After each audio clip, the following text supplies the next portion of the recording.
বন্ধুরা, আজকে তোমাদের সাথে শেয়ার করে নেব গুগলি বা গেঁড়ি রেসিপি।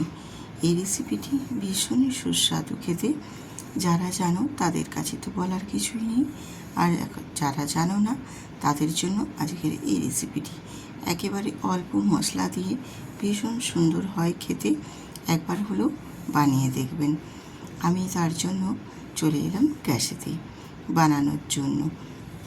আর গ্যাসটা অন করে দিয়ে দিয়েছি তেল 1 চামচ, আর দিয়েছি একটা তেজপাতা। তেজপাতাতে স্বাদটা ভীষণ সুন্দর আসে।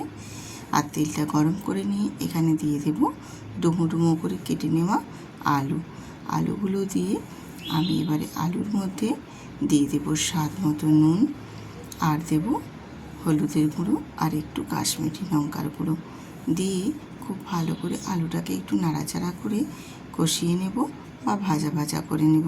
তাহলে আলুর কালারটা ভীষণ সুন্দর আসবে। আমি দিয়ে দিয়েছি দেখো আলুর সাথে স্বাদ মতো নুন, হলুদের গুঁড়ো আর কাশ্মীরি লঙ্কার গুঁড়ো দিয়ে বেশ ভালো করে কষিয়ে নেব। নমস্কার বন্ধুরা, আমি রূপা, ব্লগস উইথ রূপা চ্যানেলে আপনাদের সবাইকে স্বাগত জানিয়ে আজকে রেসিপি শুরু করেছি। রেসিপি শুরুতেই ভিডিওটিতে একটি লাইক দিয়ে ভিডিওটি কন্টিনিউ করবেন। আশা করছি আপনাদের ভীষণ ভালো লাগবে। আর একেবারে অল্প মশলা দিয়ে ঘরে থাকার সামান্য উপকরণ দিয়ে তোমাদের আজ বানিয়ে দেখাবো গুগলি বা গেঁড়ির রেসিপি। এটা ভীষণ সুন্দর হয়, এত অসাধারণ লাগে খেতে। যারা জানো না তারা একবার হলেও বাড়িতে ট্রাই করে দেখবেন। অসাধারণ কী যে স্বাদ, এ স্বাদের ভাগ হবে না, এত সুন্দর হয়। আমি এই গুগলিগুলোকে দেখো খুব ভালো করে বাজার থেকে ছাড়িয়ে এনেছিল, কিন্তু আমি তাও ভালো করে আরও ধুয়ে পরিষ্কার করে একদম ফ্রেশ করে ধুয়ে নিয়েছি। দিয়ে এবার ওই আলুর মধ্যেই দিয়ে গুগলিটাও আমি খুব ভালো মতো একটু নাড়াচাড়া করে ভাজা ভাজা করে নেব। তাহলে গুগলির যে একটা আঁশটে গন্ধ থাকে, সেই গন্ধটা একেবারেই থাকবে না, খুব সুন্দর করে ভাজা হয়ে যাবে। আর গুগলিকে যদি এইভাবে ভেজে রান্না করা হয় না, এর স্বাদ আরও সুন্দর হয়। আঁশটে গন্ধটাও একদম থাকবে না, আর ভাজার কারণে একেবারে সুন্দর একটা স্বাদটাও ভীষণ সুন্দর হবে। আর আমি এখানে যেহেতু নুন দিয়ে আলুটা ভেজে নিয়েছি, সেক্ষেত্রে আলুটা কিন্তু অনেকটাই বেশ মোটামুটি সেদ্ধ করা হয়ে গেছে। এবারে ওর মধ্যে আমি অ্যাড করে দিলাম একটা বড় সাইজের পেঁয়াজের কুচো আর 2টো কাঁচা লঙ্কা। আমি এই রান্নাটা কিন্তু ঝালের জন্য কাঁচা লঙ্কা দিয়েছি, তোমরা চাইলে এখানে গুঁড়ো লঙ্কাও দিতে পারো। তো কাঁচা লঙ্কাটা যেহেতু স্বাস্থ্যের পক্ষে ভালো, সেক্ষেত্রে কাঁচা লঙ্কা দিয়ে আমি রান্নাটা করার বেশি চেষ্টা করি। এরপর আমি এখানে আদা আর জিরে বাটার পেস্ট দিয়ে দিলাম 1 চামচ, দিয়ে এবার মশলাটার সাথে কষিয়ে নেব। তো যেহেতু একেবারে অল্প পরিমাণটা একটু কম, সেক্ষেত্রে আমি মশলাটাও একটু কম দিয়েছি 1 চামচ। তোমাদের যদি পরিমাণ বেশি থাকে সেক্ষেত্রে মশলাটাও আর একটু বাড়িয়ে নেবে। আমার মেম্বার ওয়াইজ আমি সেই মতো পরিমাণ নিয়ে মশলাটা আর আলু আর গুগলিটা নিয়েছি। তোমরা বাড়াতে চাইলে আর একটু পরিমাণে বাড়িয়ে নিতে পারো। দিয়ে দেখো আমি একটু অল্প জল দিয়ে বেশ ভালো করে মশলাটা আলুর সাথে কষিয়ে নিচ্ছি। আর তার সাথে গুগলিটাও আছে, বেশ ভালো মতো সব কিছু যখন শুকনো শুকনো করে কষিয়ে নেব, বেশ একদম লাল লাল হয়ে যাবে, আজ একটা সুন্দর মিষ্টি গন্ধ বেরোবে।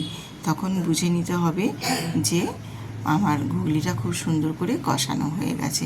এবার আমি এখানে দিয়ে দেব অল্প পরিমাণে জল, কারণ যেহেতু এখানে আমার আলুটা মোটামুটি 70% মতো সেদ্ধ হয়ে গেছে আর অল্প একটু বাকি আছে, সেই কারণে আমি এখানে অল্প হাফ বাটি মতো জল দিয়ে একটু নাড়াচাড়া করে একটু ঢেকে দেব। তাহলে খুবই তাড়াতাড়ির মধ্যে আমার রান্নাটা কমপ্লিট হয়ে যাবে। আমি ঢেকে দিয়েছিলাম 3-4 মিনিটের জন্য। তারপর আমি ঢাকনা খুলে তোমাদের দেখিয়ে দিচ্ছি। দেখো জলের পরিমাণটা অনেকটাই কমেও গেছে, আর আলুগুলোও কিন্তু বেশ সুন্দরভাবে সেদ্ধ হয়ে গেছে। এই রকমভাবে যদি রান্না করে নেওয়া হয়, একদম কম সময়ের মধ্যে কম মশলা দিয়ে ভীষণ সুন্দর একটা রেসিপি রেডি হয়ে যাবে। আর এই গুগলির স্বাদ কী যে অসাধারণ, মাছ মাংস ফেলে কিন্তু এই গুগলিই খাবে। যারা এর স্বাদ জানে তারা তো অসাধারণ বলার কিছুই নেই, আর যারা জানো না তারা একটিবার হলেও এই রকমভাবে বানিয়ে দেখবেন। গরম গরম ভাতের সাথে খেতে কী যে স্বাদ, এই স্বাদের ভাগ হবে না, সত্যিই ভাগ হবে না, ভীষণ সুন্দর লাগে খেতে। এই গুগলি খাওয়া এমনিতেও স্বাস্থ্যের পক্ষে ভালো। ডক্টরবাবুরা তো বলেই থাকে কিছু কিছু ক্ষেত্রে এই গুগলি খাওয়ার নির্দেশ দেন। এটা ভীষণই ভালো একটা রেসিপি। তো আমার রান্নাটা কমপ্লিট হয়ে গেছে, এবার আমি নামিয়ে সার্ভ করে তোমাদের দেখিয়ে দিচ্ছি। যদি আজকের এই গুগলি রান্না তোমাদের ভালো লেগে থাকে বন্ধুরা, অবশ্যই কিন্তু বন্ধুদের সাথে শেয়ার করতে ভুলবেন না এবং একটি হাইপ করে দেবেন। আর নতুন নতুন বন্ধুদেরকেও অনুরোধ করছি সাবস্ক্রাইব করে বেল আইকনটি প্রেস করে দেবেন, তাহলে আমার চ্যানেলে নিত্য নতুন রেসিপি দেওয়া মাত্রই সবার আগে পৌঁছে যাবে আপনাদের কাছে। এছাড়াও আমার চ্যানেলে অনেক সুন্দর সুন্দর রেসিপি দেওয়া আছে, চাইলে তোমরা দেখে নিতে পারো। যদি তোমাদের ভালো লেগে থাকে অবশ্যই কিন্তু সাবস্ক্রাইব করে পাশে থাকবেন। এইরকমভাবে গুগলি রান্না করলে স্বাদে গন্ধে একেবারে অসাধারণ। যে খায় না সেও কিন্তু আঙুল চেটে পুটে খাবে, এত সুন্দর হয়, ভীষণই ভালো লাগে। আমার মেয়েরা ভীষণ পছন্দ করে, তাই মেয়েদের জন্য বানিয়েছি। তোমরা তোমাদের মেম্বার, তোমাদের বাড়ির সবার জন্য বানিয়ে একটিবার হলেও ট্রাই করে দেখুন। আজ এখানেই শেষ করছি, আবার আসবো।